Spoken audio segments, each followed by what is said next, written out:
प्यारे दोस्तों और साथियों, इंजीनियर विष्णु अग्रवाल का नमस्कार। आप सब साथियों का इस चैनल पे स्वागत है। मैं अभी 21 नवंबर 2025 के टाइम्स ऑफ इंडिया में पढ़ रहा था कि लोकपाल को लेके गवर्नमेंट में उठापटक हो रही है, जूथ पैदार हो रही है सेंट्रल गवर्नमेंट में। उससे पहले सुप्रीम कोर्ट में भी हुई थी। जब ये लोकपाल ने कंप्लेंट के हाई कोर्ट के जज के खिलाफ शिकायत पे इंक्वायरी चालू की तो सुप्रीम कोर्ट के जज परेशान हो गए। अगर जो हाई कोर्ट के जज के हो सकती है इंक्वायरी तो सुप्रीम कोर्ट के जज की भी हो सकती है। और भ्रष्टाचार में बहुत फैला हुआ है, रैम्पेंट करप्शन इंडिया में। भारत में, दैट इज भारत में 80-85% डिस्ट्रिक्ट कोर्ट के जजेस करप्ट हैं। मैं नहीं कह रहा है, सुप्रीम कोर्ट के राइट जजेस कह रहे हैं, मुझे ना पकड़ना उसको पकड़ना। हाई कोर्ट के 60% से ज़्यादा करप्ट हैं और सुप्रीम कोर्ट के भी 30% जजेस करप्ट हैं, भ्रष्ट है। तो वो क्यों चाहेंगे अपने खिलाफ जांच?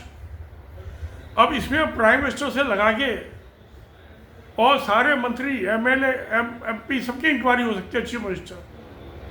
वो सारे भ्रष्ट हैं।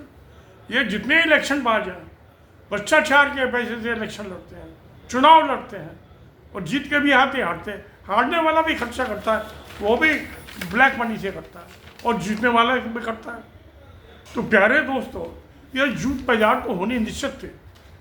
ये बात मैंने पहले ही गेस कर ली थी जब ये लोग इसकी पार्लियामेंट की सेलेक्ट कमेटी ने, जिसके चेयरमैन थे राज्यसभा के बहुत पुराने 5 दफे के मेंबर सत्यव्रत चतुर्वेदी, तो वो इसके चेयरमैन थे। तो उन्होंने, जैसा नमूने हमारे संविधान में है, कॉन्स्टिट्यूशन में है कि जनता से पूछो, तो उन्होंने पब्लिक नोटिस इशू किया। मैंने क्लॉज बाई क्लॉज 3 दिन लगा के एंड रीजन क्योंकि उसका वजह तो देनी पड़ेगी, एक्सप्लेन करनी पड़ेगी कि जो लोकसभा से पास हो गया है बिल वो क्यों गलत है और क्या गलती हो, क्यों, रीज़न और क्या होना चाहिए सजेशन। तो मैंने ऐसे टेबुलेशन फॉर्म में दिया था उन्हें। तो मुझे सेलेक्ट कमेटी ने बुलाया। मैं भ्रष्टाचार निवारण समिति का जो 1991 में कॉन्स्टिट्यूट हुई थी और जनवरी 1992 में हमें रजिस्ट्रेशन का सर्टिफिकेट मिल गया था, मैं उसका चेयरमैन हूँ। तो मुझे फिर बुलाया तो मैं गया, वहाँ हाजिर हुआ। मैंने अपनी बात रखी, उन्हें एक्सप्लेन की। मैं कहा जितने इलेक्टेड आदमी हैं, प्रधानमंत्री से लेके और सिलेक्शन कमेटी जो आपकी, इसको राइट ऑफ कर दो और इसको सिलेक्शन पैनल में नेशन बिल्डर्स होने चाहिए जिसका सरकार से कोई वास्ता ना हो, जैसे इंस्टीट्यूशन ईयर्स के चेयरमैन, प्रेसिडेंट, ईश्वर सर्विस के chairman, medal council of India के चेयरमैन। तो ऐसे मैंने उनको 14 नाम से, ऐसे ये हर प्रोफेशन के इलेक्टेड आदमी होते हैं और वो टॉप के आदमी होते हैं। यही तो नेशन बिल्डर है, को प्रधानमंत्री नेशन बिल्डर है। तो नेशन को खाने वाला भ्रष्टाचारी, वो किसी पार्टी का हो, सारे बेईमान है। यही हाल जजों का। तो जजों के पेट में दर्द हो गया, स्टे कर दिया। लोकपाल के जो नोटिस दिया था हाई कोर्ट को, उसको स्टे कर दिया। ठंडे बस्ते में कुछ नहीं किया सुप्रीम कोर्ट ने और ना ही करेंगे। तो मैंने उनको कहा था चतुर्वेदी को लंच के टाइम में, मैं कहा सर ये जो आपके सामने बिल है, मैंने कहते अग्रवाल मैंने आपका सहारा पढ़ा है, आपने बहुत मेहनत करके अच्छा बनाया है। मैंने कहा आप मेरा बिल पास रिकमेंड कीजिए पार्लियामेंट को, ना कि जो आपके पास ये पास हो गया है लोकसभा से। कहते हैं नहीं अग्रवाल ये नहीं हो सकता, डेमोक्रेसी में प्राइम मिनिस्टर को अलग नहीं कर सकते। मैं क्यों नहीं कर सकते? सबसे बड़ा भ्रष्टाचारी तो प्रधानमंत्री है। 250 चोरों का सरदार है, अलीबाबा तो 40 चोरों का सरदार था। मैं कहा सुप्रीम कोर्ट के जज ये हैं, इनको भी अलग करो लोकपाल से। कोई लोकपाल जो होगा वो कोई जज नहीं होगा, इन्होंने उसमें जो बिल में था सुप्रीम कोर्ट का जज होगा। अरे यही तो भ्रष्टाचार ही है, ये अपने आप को क्यों पकड़ेंगे अपने बंदी भाव को। फिर मैं कहा जितने ब्यूरोक्रेट्स हैं सरकार के नौकर जो क्या है वो करना पड़ेगा।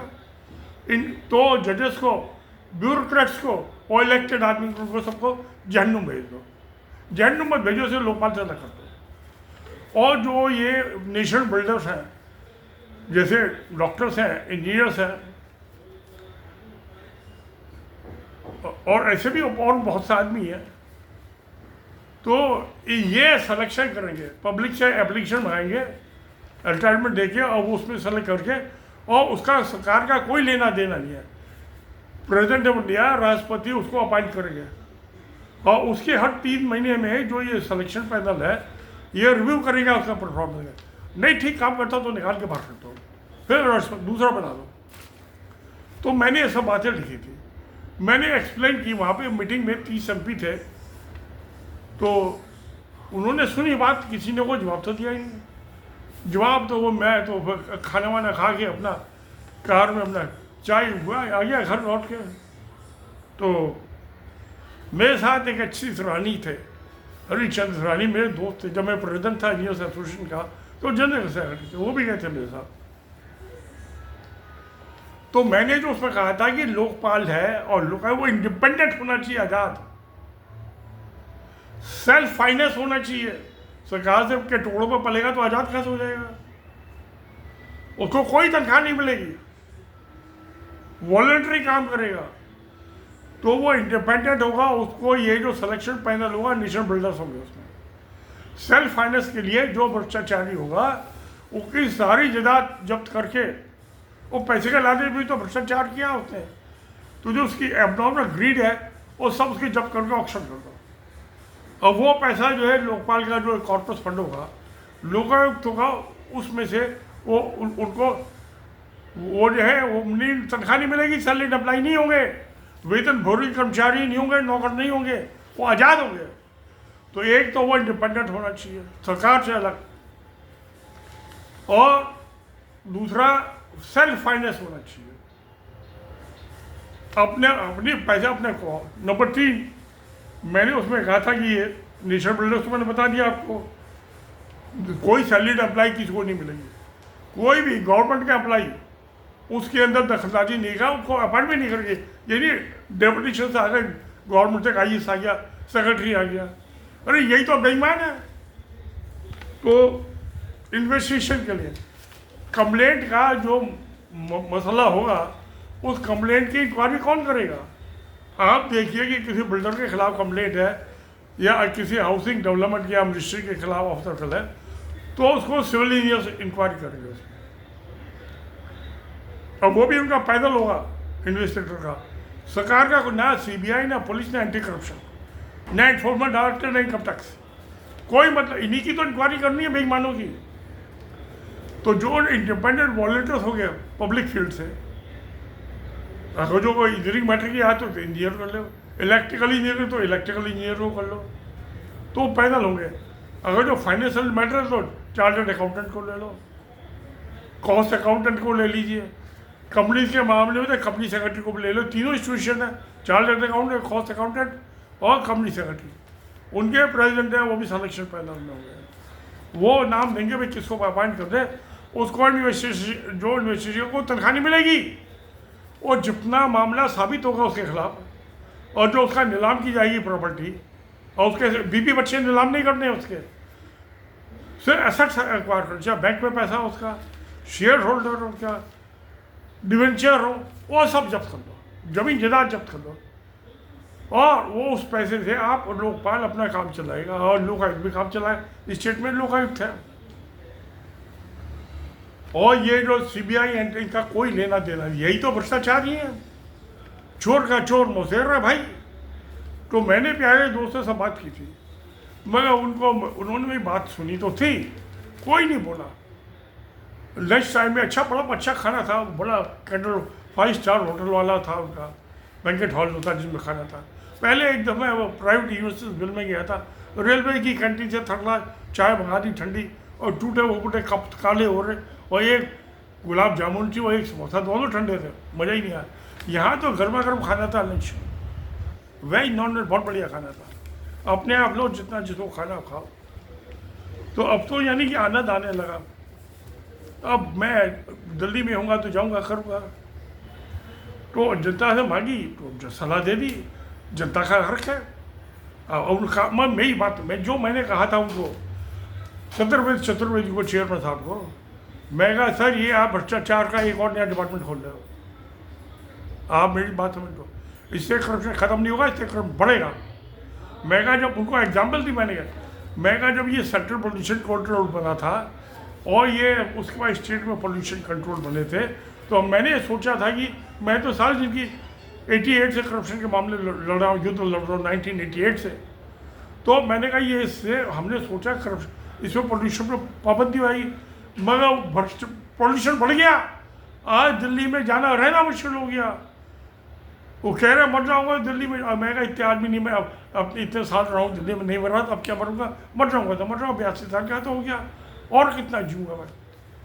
तो मेरे ये कहना है कि मैंने कहा सर आप जैसे पोल्यूशन कंट्रोल बोर्ड फेल हो गया पोल्यूशन कंट्रोल करने में, ना वाटर पोल्यूशन कंट्रोल कर पाया ना एनवायरमेंटल कंट्रोल, ऐसी ये लोकपाल भी फेल हो जाएगा, लोकायुक्त भी फेल हो जाएगा। अभी कर्नाटका में था एक हाई कोर्ट के आंध्र प्रदेश के चीफ जस्टिस को लोकायुक्त बना दिया, वो अपने बेटे को साथ ले आया और एक अपने पीए से उसके फ़ोन कर रहा था अफसरों को कि आ जाओ भाई तुम्हारे खिलाफ रेड होनी है, वो पैसा लेके, तो बाप ने तो नहीं लिया, उसने अपने कलेक्शन से तुमने बेटा बना दिया सुबेदार रिश्वत इकट्ठी करने का। तो ना तो अगर आप पॉलिटिकल आदमी को उसमें इन्वॉल्व करेंगे, चाहे मुख्यमंत्री हो चाहे प्रधानमंत्री हो, तो फिर भ्रष्टाचार खत्म होगा, भूल जाओ। जैसे में पोल्यूशन कंट्रोल होगा भूल गया, अब ये भ्रष्टाचार का भूल गया, अब ये आपस में जूत पैदार कर रहे हैं, रंबलिंग्स हो रही है विद इन द गवर्नमेंट कि किसकी इंक्वायरी करें, सबकी करो। तो इलेक्शन में पैसा कहाँ से खर्चा उसने, मैं तो किसी को छोड़ने ही नहीं दिया आज तक। जिन इंडस्ट्रीज ने देखा उनको फायदा पहुंचाया होगा, बिना फायदे के तो कोई पैसे नहीं देता। तो प्यारे दोस्तों आपका क्या ख्याल है, पहले जजों ने हाँ कि भाई जज की तो आप कैसे इंक्वायरी कर लो हाई कोर्ट की, अब ये कह रहे हैं प्राइम मिनिस्टर की कैसे इंक्वायरी कर लोगे, फिर अफसर आ जाएंगे जब इनकी नहीं कर रहे तो हमने कौन सा गुनाह किया, हमने कौन सा जहर बोल दिया है, हमने क्या कर दिया। तो हमारे फिर किसी की इंक्वायरी को काहे के लिए लोकपाल को समझा दे रहे हो, वो सैलरी अप्लाई नहीं होना चाहिए। अब हाई सुप्रीम कोर्ट का जज बना दिया, अब फिर उसमें बेंच सिस्टम चालू, महंगा एक ही आदमी को कोई बेंच नहीं होगी, नहीं तो फोरम शॉपिंग चालू हो जाएगी। जो जज जो है उसमें उनके अपने फेवर का होगा, क्या जी ये जज सुनेगा मेरे केस की तो बात। तो एक ही आदमी होगा लोकपाल और एक ही होगा लोकायुक्त। अब वो जनता में जो वॉलंटियर होंगे, और मैं इस वैल्यूज़ का भी मेंबर हूँ, लाइफ मेंबर हूँ, इंडियन काउंसिल आर्बिट्रेशन का भी मैं लाइफ मेंबर हूँ, आर्बिट्रेटर हूँ उसके पैनल पे, और सर्विस का फेलो हूँ। तो जैसे आदमी को इंक्वायरी दे दी जाए, मैं कोई पैसा नहीं लूँगा, मुफ्त कर दूँगा, मुझे तो पेंशन 32 मिल रही है, आधी भी पेंशन मेरी खर्च नहीं हो पाती। 34 साल सरकार की सेवा की है, नौकरी की है, आज उसमें रिटायर हो गए तो 2005 में आज़ाद हो गए, गुलामी खत्म, नौकरी खत्म, और आज़ादी का दौर आ गया। तो ये तो आज़ाद नहीं है। और सरकारी मुलाजिम को आप लगाओगे, चाहे तो सुप्रीम कोर्ट का जज है, चाहे हाई कोर्ट का जज है, चाहे कोई आई कोई सेक्रेटरी में, और कहते हैं कि फाइल जो अब आज के है ये खाली वो कहिए कहे कि उस सेक्रेटरी के थ्रू फाइल रोक नहीं करें। अरे सरकार वो सेक्रेटरी तो सरकार का सेक्रेटरी है, और तुम्हारे डेपुटेशन आया ट्रांसफर डेपुटेशन पे, वो तो सबसे पहले बता देगा, आपके पास फाइल जाने से पहले बता देगा प्रधानमंत्री को कि इसके खिलाफ ये कंप्लेंट आई, बताओ क्या करना है। जो कहेगा उसमें तामील हो जाएगी, फाइल ही पुटअप नहीं होगी लोकपाल को। मैं इतनी 3 पीढ़ियों ने मेरी जनरेशन नौकरी की है। मेरे बाबा कमिश्नर ऑफिसर रिटायर हुए थे 1945 में, मेरे फादर रिटायर हुए 78 में, मैं 2005 में रिटायर हुआ। 100 साल सरकार की सेवा की है, तो मैं तो सब समझता हूँ ना इन चीज़ों को कि चोर चोर मौसेरे भाई, अब ये लोकपाल को चाहते ये भी इनका मौसेरा भाई बन जाए। ले रहे जो पैसे लेने हैं वो ले रहे जो तो पहले रिश्वत कमा के ही तो उसका अपार्टमेंट हुआ है। क्या वो तो रेड्डी जो था कर्नाटका का आंध्र प्रदेश का चीफ जस्टिस रहा, वो बड़ी मुश्किल से निकाला उसे। नहीं तो अपने बेटे को उससे बात नहीं क्या करना, बुढ़ा हो गया, बेटे को छोड़ के जाना है ना, पैसा जमीन जायदाद कर दिया उसने। तो प्यारे दोस्तों, मेरा तो ये कहना ये है कि ये जो है जो मेरा बिल जो है अभी भी इनके पास है, उसको करके इसको रिपीट करके उसके मुताबिक लॉ बना दे, पार्लियामेंट पास कर दे। तो प्यारे, आपको जो लगे आप कमेंट बॉक्स में लिख दीजिए। तो सत्य में जयते। नमस्कार, धन्यवाद।